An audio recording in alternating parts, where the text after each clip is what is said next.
Hi guys, agriculture education में मैं कल्याण आप सभी का स्वागत करता हूं। इससे पहले हम लोग की टॉपिक थी टाइप्स ऑफ स्टेम। आज का जो टॉपिक है वो है मॉडिफिकेशन ऑफ स्टेम, यानी कि तनों का रूपांतरण। तनों का रूपांतरण, ठीक है। तो तनों के रूपांतरण में आइए हम लोग देखते हैं। कह रहा है कि अधिकतर पौधों में तना वायवीय, वायवीय यानी कि पृथ्वी से यानी धरती से ऊपर, ऊर्ध्व या दुर्बल, ऊर्ध्व मतलब इरेक्ट खड़ा होता है, या दुर्बल यानी कि वीक होता है ना। इस इरेक्ट और वीक हम लोग टाइप्स में पढ़े थे। वीक होता है तथा शाखित होता है। और क्या होते हैं? शाखित भी होते हैं, ब्रांच्ड भी होते हैं। तो तीन प्रकार के हो गए, इरेक्ट, वीक और ब्रांच वाले। यहाँ पत्तियाँ, पुष्प व फल धारण करता है। स्टेम क्या धारण करता है? पहले पत्तियाँ बनेंगी, फिर पुष्प बनेगा यानी कि फ्लावर्स बनेंगे, फिर उस पर फ्रूट्स बनते हैं। परंतु कुछ पौधों में स्तंभ कुछ विशेष कार्यों के लिए, परंतु कुछ विशेष कार्यों के लिए जो स्टेम है, जैसे बहुवर्षीयता। बहुवर्षीयता का मतलब पेरिनियल, जिसको लोग बोलते हैं पेरिनियल, मतलब बहुत से साल तक वह जीवित रहता हो स्टेम, है ना। फिर उससे नए नए पौधे का विकास करता रहता है। और प्रवर्धन यानी कि वेजिटेटिव प्रोपेगेशन, कि उसी स्टेम से नए पौधे का फिर विकास होता है, ठीक है। वेजिटेटिव प्रोपेगेशन यानी कि पौधे का कोई भी भाग काट करके अगर हम नए पौधे के रूप में लगा देते हैं और वह नया पौधे की उत्पत्ति कर देता है या हो जाता है, तो उसको हम लोग वेजिटेटिव प्रोपेगेशन यानी कि कायिक प्रवर्धन के नाम से जानते हैं, ठीक है। और भोजन का संश्लेषण, कुछ क्या है? भोजन का संश्लेषण भी कर लेती है स्टेम, जिसको मनुष्य फिर फूड के रूप में अपने उपयोग करता है, अथवा संचय करने के लिए रूपांतरित हो जाते हैं। क्या करते हैं? संचय करने के लिए रूपांतरित हो जाते हैं। तो इस प्रकार से इनको तीन भागों में बांटा गया है। देखिए, कह रहा है कि भूमिगत रूपांतरण, underground modification of stem. Underground का मतलब, मान लो कि यह सॉइल है। क्या है? सॉइल है, जिसको हम लोग बोलते हैं मृदा। अब मृदा के अंदर कुछ स्टेम है, ठीक है। इसको हम लोग बोलते हैं अंडरग्राउंड मॉडिफिकेशन ऑफ स्टेम, कि कुछ स्टेम भूमि के निचली सतह पे रहते हैं और वो क्या होते हैं? फूड स्टोरेज का कार्य करते हैं, यानी फूड स्टोरेज करते हैं, उसका फिर जो है कि ह्यूमन उसका उपयोग करता है, ठीक है। फिर कह रहा है कि दूसरा रूपांतरण है अर्धवायवीय रूपांतरण।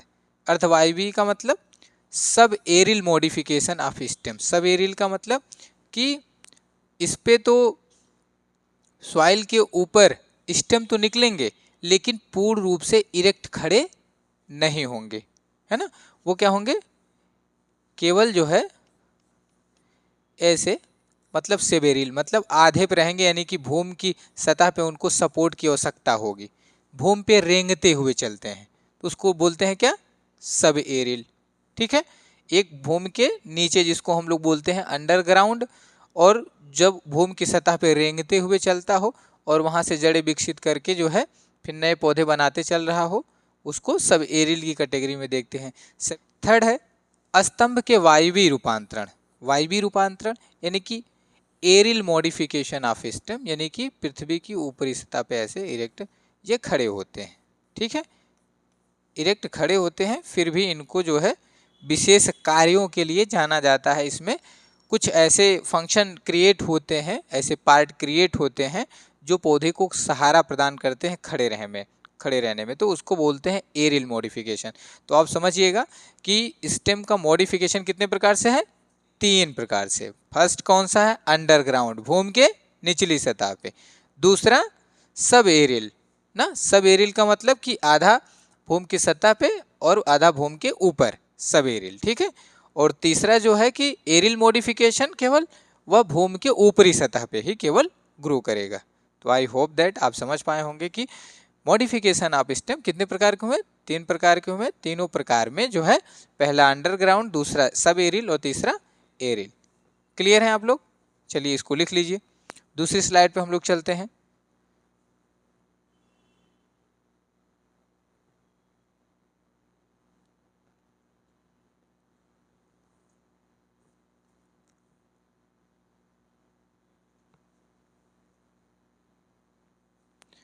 तो पहले वाले में क्या है, भूमिगत रूपांतरण यानी कि अंडरग्राउंड मॉडिफिकेशन ऑफ स्टेम। ये देखो आप थोड़ा सा कट के इधर आ गया है सर्किल बनने में, है ना, अंडरग्राउंड मॉडिफिकेशन ऑफ स्टेम।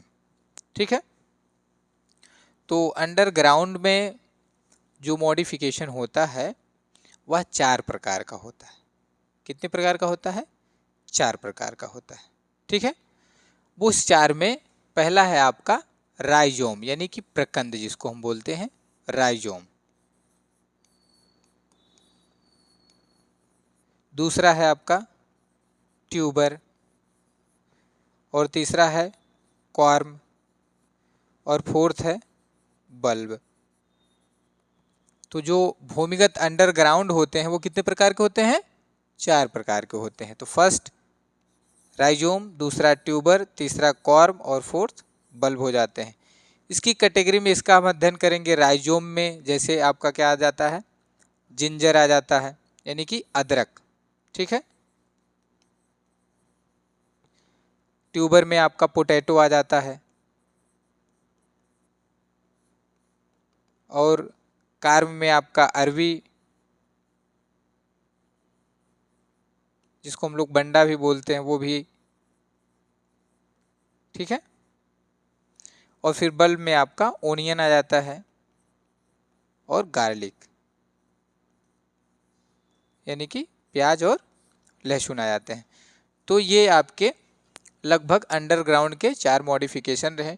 इन चारों मॉडिफिकेशन में हम लोग एक एक को पढ़ते हुए, जानते हुए अच्छे से और फिगर की सहायता से समझते हुए चलेंगे। ठीक है, लेकिन आपको यह ज्ञात होना चाहिए कि सब अंडरग्राउंड में स्टेम कितने प्रकार के मॉडिफाइड होते हैं? 4 प्रकार से, और चारों फूड के लिए जाने जाते हैं। इसका मनुष्य जो है कि अपने फूड में इनको इंक्लूड करता है और उसका उपभोग करता है। तो आइए देखते हैं, ये चारों आप लोग नोट कर लिए होंगे। आइए हम इसको देखते हैं। कह रहा है कि राइजोम क्या होता है? यह भोजन संचित करके एक फूला हुआ भूमिगत, फूला हुआ क्या है? भोजन को क्या करता है राइजोम? संचित करता है भोजन को, और फूल जाता है। जो क्षैतिज व शाखित, क्या होता है क्षैतिज का मतलब कि ये देख रहे हैं आप, ये है आपका। कह रहा है कि क्षैतिज ऐसे ऊर्ध्वाधर होता है, एक ऊर्ध्वाधर ऐसे होता है जिसको हम लोग वर्टिकल बोलते हैं, और एक क्षैतिज ऐसे होता है जिसको हम लोग हॉरिजेंटल बोलते हैं। तो ये क्षैतिज ऐसे भूमि में ऐसे सतह पे ना चलता रहेगा। क्षैतिज व शाखित तना होता है। इसमें क्या होती हैं? शाख भी होती है यानी कि ब्रांच भी होती है। ठीक है, इसमें क्या होगी? ब्रांच भी होगी। देखिए ना, इसमें से ऐसे ब्रांचें भी निकलती हैं।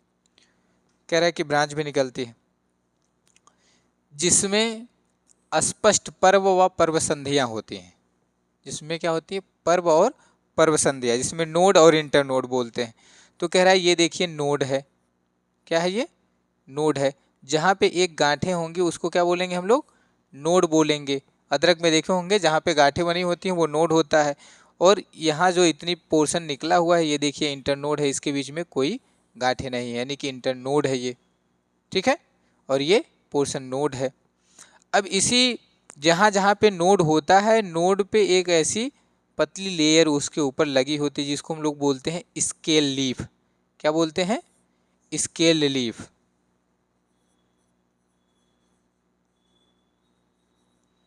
ठीक है, ये नोड है, ये इंटर नोड है,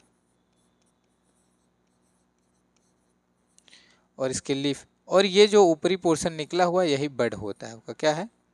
बड। जिससे फिर वे अधिक समय तक ये, आप अभी टाइप्स ऑफ स्टेम जब हम लोग पढ़े थे तो इसमें था पेरिनियल की कैटेगरी में। यह बहुत वर्षों तक क्या करता है? स्टेम भूमि के नीचे रहता है, और इसके बड निकल निकल के नए पौधे का हर बार क्या करते हैं? विकास करते हैं, नए पौधे बनते रहते हैं। ठीक है, और फिर इसी नोड से, जो नोड होते हैं वहाँ से देखिए आपको क्या एडवेंटियस रूट निकलते हैं। एडवेंटियस मतलब अपस्थानिक जड़। अपस्थानिक जड़ जो है इसमें निकलती है। इसी के बारे में यहाँ बताया गया है। ठीक है, तो देखिए कह रहा है कि पर्व व पर्व संधि यानी कि नोड और इंटरनोड पाए जाते हैं। पर्व संधियों पर सल्क पत्र होते हैं।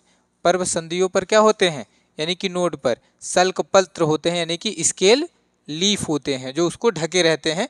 वहाँ से फिर बड का डेवलपमेंट होकर के कच्ची कलिका से नए पौधे का विकास करता है। और उसके कच्छ में कच्छी कलिकाएं पाई जाती हैं। क्या मैंने बताया, कच्ची एक्जेलरी बड जिसको बोलते हैं, कच्ची कलिकाएं पाई जाती हैं। कलिकाएं प्रसुप्त अवस्था में रहती हैं। प्रसुप्त अवस्था में रहने का मतलब यह है कि वह सुषुप्त अवस्था यानी प्रसुप्त अवस्था में रेस्टिंग स्टेज में है, यानी कि अनुकूल वातावरण मिलने के बाद वह जर्मिनेट होगा, यानी कि उसका समय आने के बाद। उससे पहले वह रेस्टिंग यानी कि सुषुप्त अवस्था में रहेगा और सोता रहेगा, वो जर्मिनेट करके नए पौधे का विकास बिल्कुल नहीं करेगा। क्लियर है? चलिए आगे। और अनुकूल दशाओं में ये वायवीय प्ररोह बनाती है। क्या बनाती है? वायवीय प्ररोह, यानी कि ऊपर निकल करके नए तने का निर्माण करती है। वायवीय का मतलब थर्ड वाले में समझना, नए पौधे बन जाते हैं। पर्व संधियों की निचली सतह से पतली अपस्थानिक जड़ें क्या होती हैं? निकलती हैं। जो मैंने कहा कि यहाँ एडवेंटियस रूट यानी कि अपस्थानिक जड़ें क्या होती हैं? निकलती हैं, जैसे अदरक और हल्दी। तो राइजोम का जो एग्जाम्पल है वो क्या है? अदरक और हल्दी। ठीक है। तो अंडरग्राउंड मॉडिफिकेशन ऑफ स्टेम में 4 प्रकार के, राइजोम, ट्यूबर, कॉर्म और बल्ब। उसमें जो राइजोम होता है उसका एग्जाम्पल आपको क्या है? अदरक और हल्दी में है, यानी कि जिंजर और टर्मरिक में है इसका एग्जाम्पल। और आप देख रहे हैं कि ये किस प्रकार के होते हैं। अब इसके स्ट्रक्चर्स को आप जान करके पढ़ करके, राइजोम जैसे टर्मरिक और ये जिंजर है, इस प्रकार की जो भी स्टेम पाई जाएंगी वो राइजोम की कैटेगरी में आएगी। इसलिए बहुत ही मोस्ट इंपॉर्टेंट है, यही जो है कि मेन एग्जाम में पूछा जाता है। जो अंडरग्राउंड के चारों टाइप्स हैं वह बहुत ही मोस्ट इंपॉर्टेंट है, जो एंट्रेंस बेस पे भी और कॉम्पिटिटिव यानी यहाँ आपके एकेडमिक लेवल पे भी। ठीक है ना?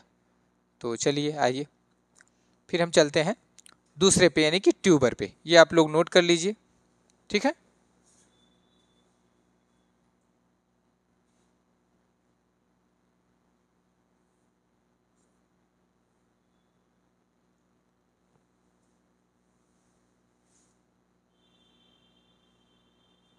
चलिए, कंद जिसको हम लोग बोलते हैं ट्यूबर। ठीक है। जिसका एग्जाम्पल है आपका आलू यानी कि पोटैटो। ठीक है। ट्यूबर को याद करिए आप लोग। यह भी जो है कि भोजन को संचित करके फूल जाता है। क्या करता है? भोजन को संचित करके फूल जाता है। भोजन किस लिए स्टार्ट करता है? इसमें देखिए, जैसे ये मेन सूट होता है यानी कि मेन रूट, यानी कि जो मेन स्टेम है इसका, यहाँ से एक पार्शियल ऐसे ब्रांच निकलते हैं यानी कि दूसरे स्टेम निकलते हैं। ये अधिक उतनी गति से वृद्धि नहीं कर पाते हैं और इसी को ये मॉडिफाई होकर के ऐसे नए नए जो है कि आलू अपना पोटैटो का विकास हो जाता है ऐसे। ठीक है। ये जल्दी विकास नहीं कर पाते, इसलिए आप देखते हो कि स्टेम की इसकी निचली सतह पे गुच्छों के रूप में क्या होते हैं? ये भोजन को एकत्रित करके फूल जाते हैं। इसको हम लोग बोलते हैं ट्यूबर बोलते हैं। क्या बोलते हैं?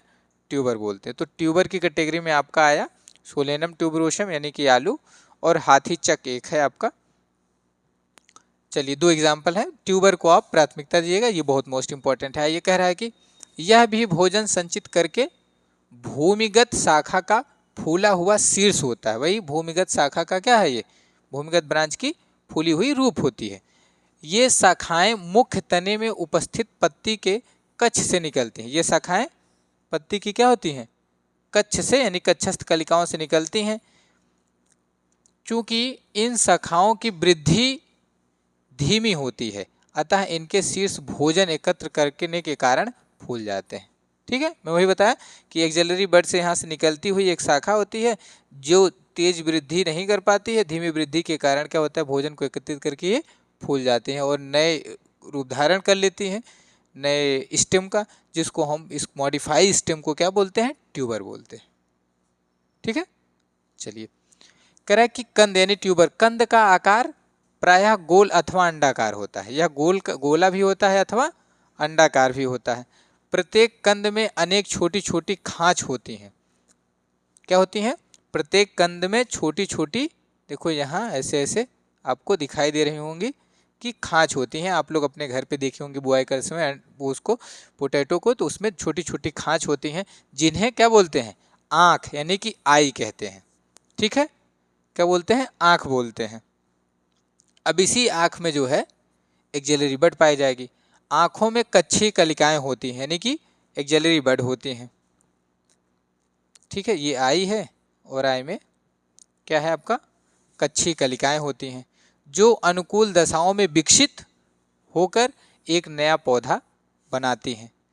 फिर ये क्या होगा, कच्छी कलिका से जो है कि नया स्टेम निकलेगा और फिर जो है कि ये नया पौधा बना लेगा। आप लोग देखते हो कि जर्मिनेशन स्टेज के बाद इसको जितने आँख में रहती है उतने में 2 से 3 टुकड़े काट करके हम लोग जो है कि पोटैटो को फील्ड में लगा देते हैं। फिर नए पौधे का क्या हो जाता है, उससे निर्माण हो जाता है। ठीक है ना। तो विकसित क्या होता है, नया पौध बनाती है। अन्य भूमिगत तनों के समान कंद से अपस्थानिक जड़ें नहीं निकलती हैं।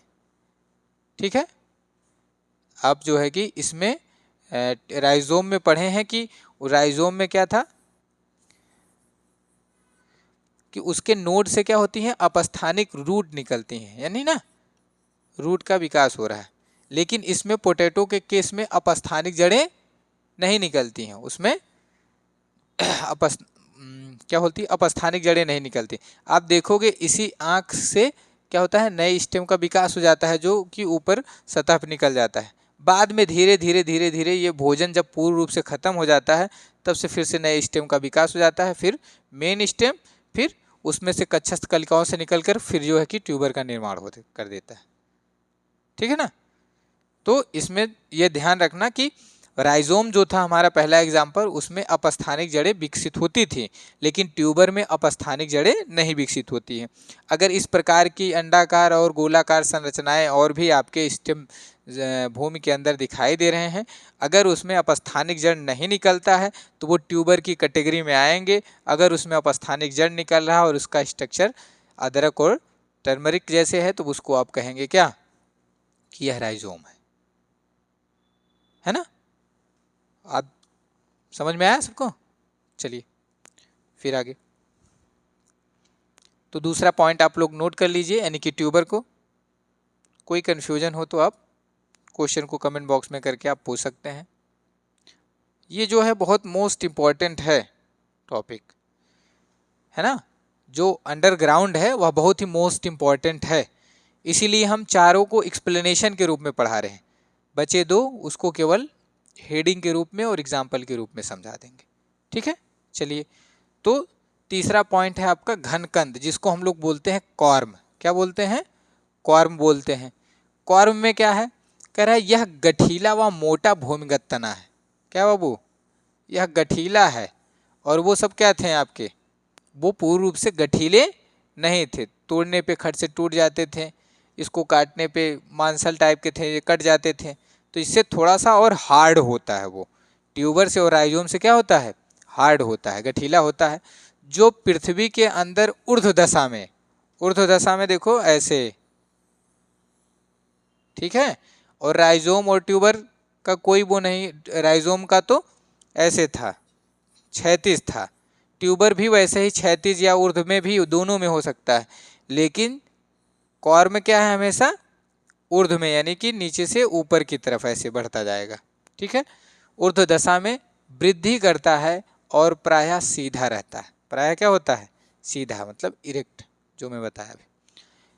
इसका आकार प्रायः गोला अथवा अंडाकार होता है। इसका भी क्या होता है आकार, गोलाकार अथवा अंडाकार होता है, लेकिन ये ऊर्ध्व दशा में रहता है।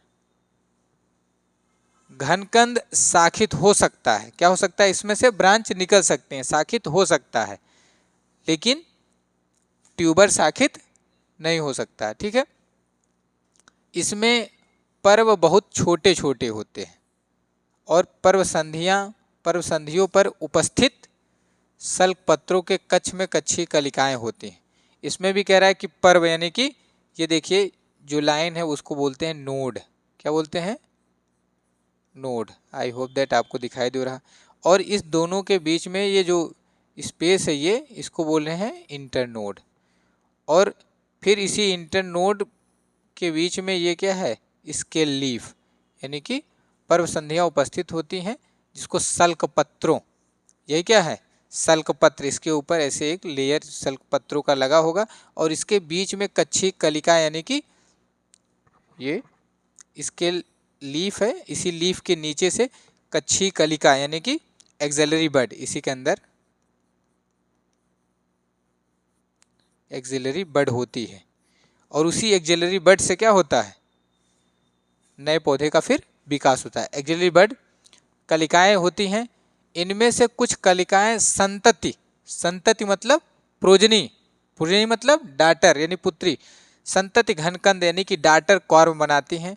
घनकंद के आधार अथवा पूरी सतह से अपस्थानिक जड़ें निकलती हैं। इसमें भी राइजोम की तरह क्या निकलती हैं, देखिए यहाँ के आधार भाग से, लेकिन ये नहीं कि विटामिन में, इसके आधार भाग से क्या है, जड़ें विकसित होती हैं। कौन सी जड़ें, अपस्थानिक जड़ें, एडवेंटिशियस रूट। ठीक है, तो इस प्रकार से आप देख रहे होंगे कि कॉर्म जो होता है वह ऊर्ध्वाधर में सीधे खड़ा होता है और ऐसे बढ़ता जाता है। इसमें भी नोड, इंटरनोड, स्केल लीफ पाए जाते हैं। और ये देखिए छोटे छोटे आपको यही आपका पूरा कॉर्म है और ये छोटे से जो ब्रांच कस्सस कलिकाएं से विकसित होंगी उसको डाटर कॉर्म कहेंगे। इसी कॉर्म को तोड़ करके हम नए पौधे के रूप में जो है कि विकास करते हैं, यानी कि इसको फिर ले जाकर लगा देंगे तो नया पौधा बन जाएगा और इसको फिर जो है कि पूरे कॉर्म को भोजन के रूप में ग्रहण कर सकते हैं। आइए देखते हैं जैसे केसर, जो केसर है वो आपका क्या है, कॉर्म है। कोकस सटाइवस इसका साइंटिफिक नेम है। ये ग्लैडियोलस है, ग्लैडियोलस, ग्लैडियोलस क्या है, एक फ्लावर है ना। और अरवी जिसको हम लोग बोलते हैं बंडा, क्या बोलते हैं, बंडा, जिसका लोग क्या बनाते हैं, भोजन बनाते हैं। ठीक है, सब्जी बनती है बंडा की, आप लोग देखे होंगे घर पे सब्जी बनती है उसकी, वही बंडा, वो कॉर्म की कैटेगरी में आता है। ठीक है ना, देखो सेम ऐसे मिलता जुलता होगा इसी कलर का। चलिए, तो ये तीसरा कॉर्म आपका यानी कि घनकंद समाप्त हुआ। और फोर्थ है हमारा बल्ब। आइए बल्ब को देखते हैं। बल्ब क्या कह रहा है, कह रहा है कि सल्क कंद, जिसको हम लोग हिंदी में बोलते हैं बल्ब, सल्क कंद अत्यंत संक्षिप्त भूमिगत तना है।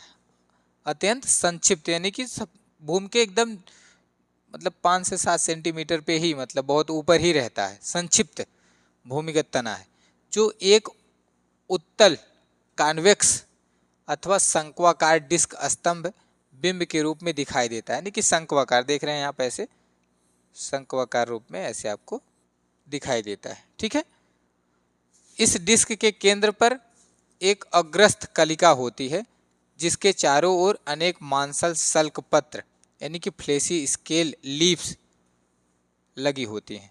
कह रहा है कि ये देखिए आपका ये क्या है, रूट है किसका, ओनियन का।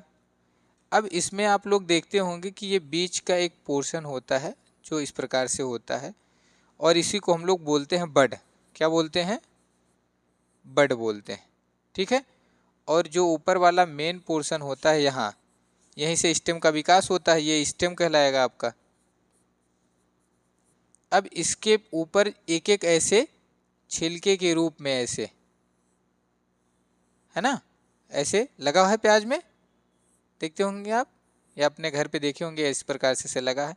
इसको फ्लेसी लीफ बोलते हैं, इसी को क्या बोलते हैं, फ्लेसी लीव्स। और यही फ्लेसी लीफ मिल करके बल्ब का क्या करता है, निर्माण करता है। ठीक है, इतनी चीजें उसी के बारे में। कुछ सल्क पत्रों के कक्ष में कलिकाएं भी होती हैं। सल्क कंद की मांसल पत्तियां, सल्क कंद की मांसल पत्ती यानी कि फ्लेसी लीफ कार्बोहाइड्रेट के रूप में खाद्य पदार्थ एकत्रित करती है। बाहर की ओर के कुछ सल्क पत्र सूख जाते हैं। लास्ट में देखते हो जब प्याज की खुदाई होती है तो वो क्या होते हैं, सल्क पत्र कुछ सूख जाते हैं, उसी सूख के कारण वो प्रोटेक्ट रहते हैं और अंदर वाले सल्क पत्र सूख जाते हैं और वे सल्क कंद को सुरक्षित रखते हैं। सल्क कंद को क्या बोलते हैं, यानी कि इसको पूरी संरचना को हम क्या बोलेंगे, पूरी संरचना को बल्ब बोलेंगे। अब इस पूरी बल्ब की संरचना को ऊपर वाला जो छिलका होगा यानी कि फ्लेसी लीव्स होगी वो सूख करके इसको प्रोटेक्ट करती है और ये लंबे समय तक तभी जीवित रहती है। ठीक है। स्तंभ बिंब की निचली सतह से अपस्थानिक जड़ें निकलती हैं। यहाँ देखो क्या है, यहाँ से अपस्थानिक बिंब यानी कि सबसे मेन निचली सतह पे रूट का डेवलपमेंट होता है। वो भी कौन सा, एडवेंटियस यानी कि अपस्थानिक।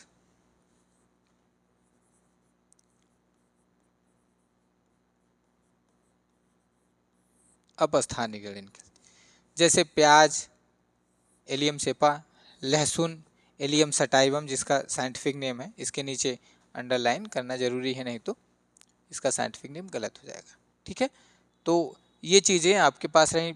ओनियन और गार्लिक, गार्लिक भी जो छोटे छोटे आपको अलग अलग रूप में दिखाई देते हैं, जिसको छील करके आप लोग सब्जियों के रूप में फ्राई करते हैं, वो भी एक एक फ्लैसी लीव्स है।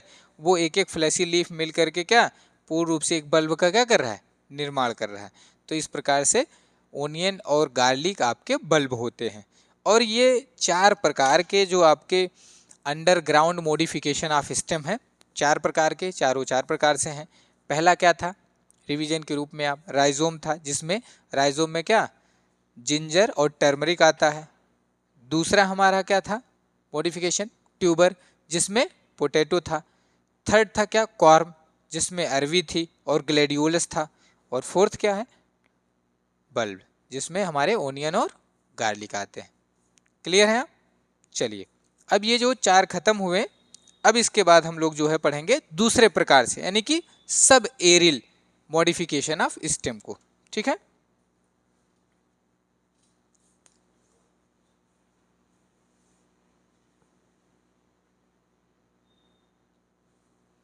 चलिए जो sub aerial modification of stem है वह 4 प्रकार के होते हैं।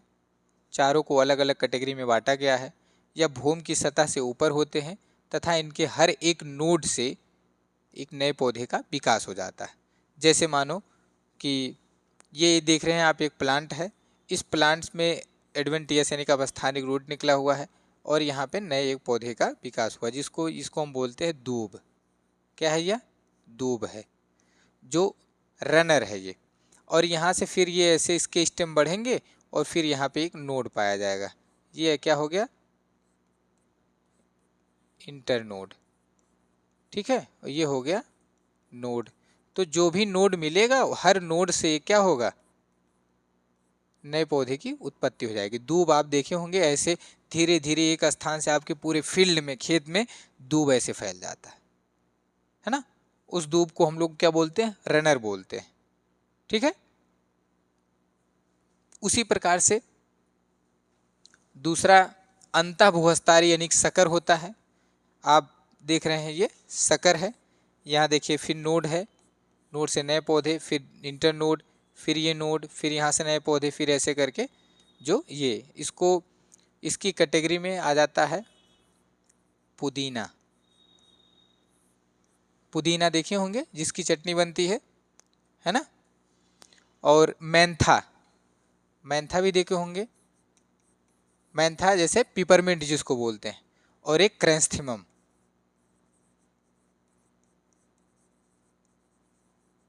क्रेंस्थीमम यानी कि क्रेंस्थीमम एक फ्लावर होता है। ठीक है, तो ये 3 इसकी कैटेगरी में आते हैं। तो ये पुदीना का ये पौधा रहा जिसको हम लोग सकर बोलते हैं। ठीक है, आइए भूअस्तारी जिसको हम लोग बोलते हैं स्टोलन। क्या बोलते हैं, स्टोलन। स्टोलन है ये, यहाँ पे भी देखिए एक एडवेंटियस रूट है, हर एक इंटर नोड के बाद एक नए पौधे को विकसित करता है। जो इसका एग्जाम्पल है कोलोकेशिया। क्या है, कोलोकेशिया और अरवी। ठीक है, ये 2 इसके एग्जाम्पल हैं स्टोलन के। और भूअस्तारिका ऑफसेट, ऑफसेट में एग्जाम्पल है आपका पिस्टिया। क्या है, पिस्टिया जिसको बोलते हैं हम लोग जलकुंभी। जलकुंभी, जलकुंभी मतलब ऑफसेट आप देखते होंगे, ये जलकुंभी है। ऐसे इसमें ब्रांचें निकलती जाती है, हर एक नोड से नए पौधे का विकास होता जाता है। इस प्रकार से ये ऑफसेट है और पूरे तालाब में धीरे धीरे धीरे धीरे धीरे धीरे ऑफसेट प्लांट यानी कि जलकुंभी पूर्ण रूप से उस पर घेर लेती है। क्लियर है? चलिए, तो ये जो है आपका सब एरियल मॉडिफिकेशन है। सब एरियल मॉडिफिकेशन 4 प्रकार के होते हैं, रनर, सकर, स्टोलन और ऑफसेट। इसके एग्जाम्पल आप देख लिए, दूब, पुदीना, कोलोकेशिया और पिस्टिया। ठीक है, ये 4 प्रकार के होते हैं। फिर हमारा नेक्स्ट है वायवीय। चलिए आइए उसको देखते हैं।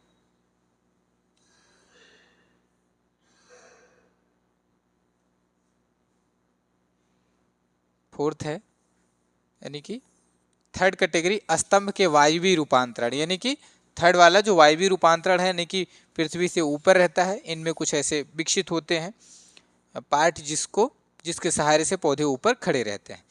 एरियल मॉडिफिकेशन ऑफ स्टेम इसको कहते हैं। आइए उसमें देखते हैं। ये 5 प्रकार के होते हैं। कितने प्रकार के होते हैं? 5 प्रकार के होते हैं। पहला कह रहा है कि स्तंभ प्रदान। स्तंभ प्रदान यानी कि स्टेम टेंड्रिल ना, स्टेम टेंड्रिल। तो पहले इसके एग्जाम्पल को आप देखो, समझो। जो ग्रेप्स है, क्या है? ग्रेप्स है, पी है, मटर है। आप उनके पौधे में देखे होंगे ऐसे, जहाँ पत्तियां विकसित होती हैं, यहाँ से ऐसे करके ऐसे ऐसे ऐसे करके एक ऐसे टेंड्रिल डेवलपमेंट होता है। क्या होता है? टेंड्रिल। इसी को हम लोग टेंड्रिल बोलते हैं। क्या बोलते हैं? टेंड्रिल। ऐसे देखे हैं आप लोग मटर में, ऐसे कुंडलित यानी कि ऐसे स्प्रिंग टाइप के रहते हैं। और यह क्या करते हैं? सहारा के लिए सरसों का पौधा हो, या जो है कि ग्रेप्स के लिए बांस का वो बनाया जाता है, मचान बनाई जाती है, उस पे ये धीरे धीरे धीरे धीरे धीरे धीरे धीरे धीरे अपने आप को लपेटते हुए और वायवीय यानी कि भूमि की ऊपरी सतह पे रहते हैं। ठीक है, तो टेंड्रिल आपको समझ में आया होगा। फिर कह रहा है स्तंभ कंटक यानी कि थ्रोन।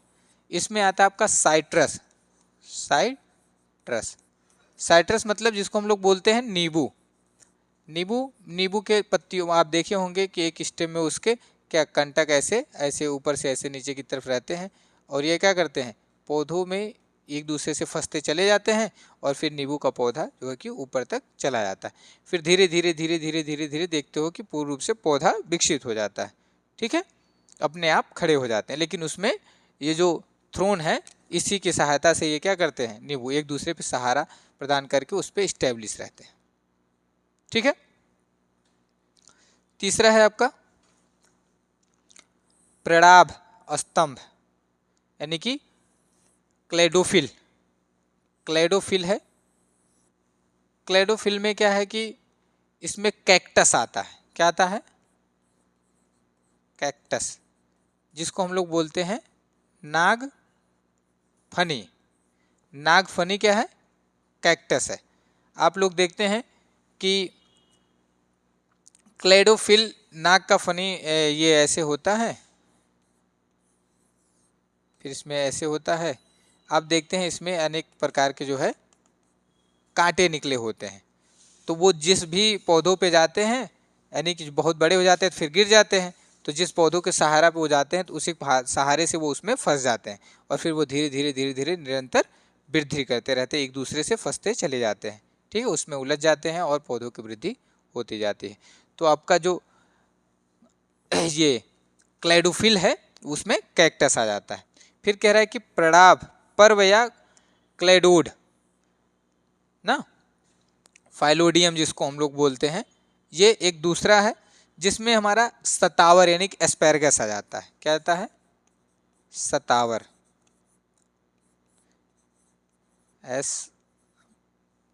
एस्परगस। एस्पेरगस पढ़े थे, जो अरबी बंडा की तरह होता है और ये झुंड में होते हैं, जिसको मुसली शायद बोलते हैं। सतावर होता है, और ऐसे देखे होंगे आप लोग कि गंजी की तरह ऐसे एक ही गुच्छ में क्या होते हैं?